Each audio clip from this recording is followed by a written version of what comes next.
கனமழை ஓய்ந்த நிலையிலும் கிழக்கு தாம்பரம், குன்றத்தூர், மன்னிவாக்கம் உள்ளிட்ட பகுதிகளில் பல்வேறு தெருக்களில் வீடுகள், குடியிருப்புகள் நீரில் மூழ்கியுள்ளன. வரதராஜபுரம் பகுதி முழுமையாக நீரால் சூழப்பட்டுள்ளதால் அப்பகுதி மக்கள் அவதிக்குள்ளாகியுள்ளனர். இது குறித்த கூடுதல் தகவல்களை தருகிறார் செய்தியாளர் சுபாஷ்.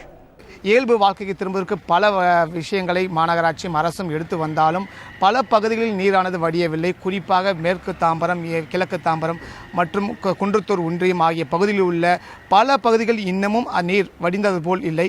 நீங்கள் காணும் காட்சியை குன்றத்தூர் ஒன்றியத்துக்கு உட்பட்ட வரதராஜபுரம் பகுதி. இந்த வரதராஜபுரம் பகுதியில் பல பகுதிகள் இதே போன்றுதான் நீரில் மூழ்கியுள்ளன.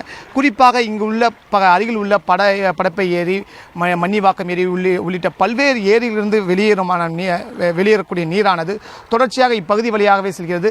ஆகவே நேற்று மதியம் வரை சற்று தண்ணீர் வடிந்த நிலையில் தற்போது மீண்டும் தண்ணீரானது ஒவ்வொரு வீட்டின் வாசல்கள் அருகில் முட்டி அளவிற்கு தேங்கி நிற்கிறது.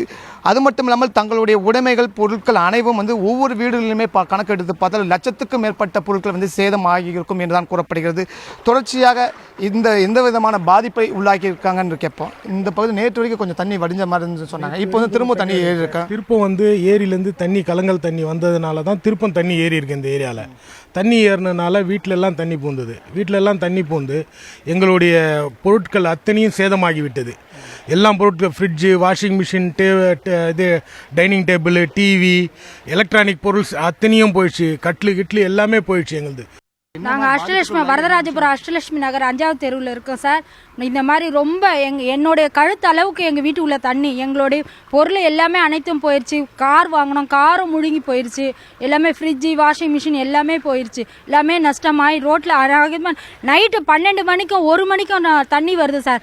சும்மா தரையில் படுத்துட்டு இருந்தால் தண்ணி அப்படியே பூமிக்குள்ளேருந்து மேலே வருது. எங்கேயோ மடு எடுத்து விட்டுருக்காங்களாம். இந்த சைடு எங்களுக்கு மகாலட்சுமி நகர் சைடில் மடு ஆழப்படுத்த முன்னாடி வந்தது, ஒரு 10 வருஷத்துக்கு முன்னாடி வந்தது தண்ணி. இப்போ அந்த மடுவே அடைச்சி புறம்பா கிடமா ஆக்கிட்டாங்க. அதை புறம்பா கிடமா ஆக்கி பட்டா கொடுத்து அதை அடைச்சி விட்டுட்டாங்க. இப்போ தண்ணி போகவே எங்களுக்கு வசதி கிடையாது. சர்டிஃபிகேட்டுங்க, ஃபார்முங்க, ரேஷன் கார்டு எல்லாமே விட்டுட்டோம். 2 லட்சம் ரூபாய்க்கு நஷ்டமாகி நடு தெருவில் நிற்கிறோம். தேங்கிய மழைநீரை அகற்றும் பணிகள் துரிதமாக நடைபெற்று வருவதாகவும் தொற்று நோய் பரவாமல் தடுக்க சுகாதார பணிகள் மேற்கொள்ளப்பட்டு வருவதாகவும் வரதராஜபுரம் ஊராட்சி மன்ற தலைவர் சூர்யா மதியழகன் தெரிவித்துள்ளார். கால்வா, இந்த சேனல் எல்லாம் சுத்தம் பண்ணியிருக்கோம். ஜேசிபி வச்சு செவர் இடிஞ்சு விழுந்ததெல்லாம் எடுத்து வெளியே அப்புறப்படுத்தியிருக்கோம். ரோடு ஓரத்துலலாம் குப்பையெல்லாம் சுத்தம் பண்ணி டிராக்டர் வச்சு எடுத்து ப்ளீச்சிங் பவுடர் போட்டோம். மறுபடியும் நேற்று பெஞ்சு மழைனால இப்போ கொஞ்சம் முட்டி அளவு தண்ணி வந்திருக்கு.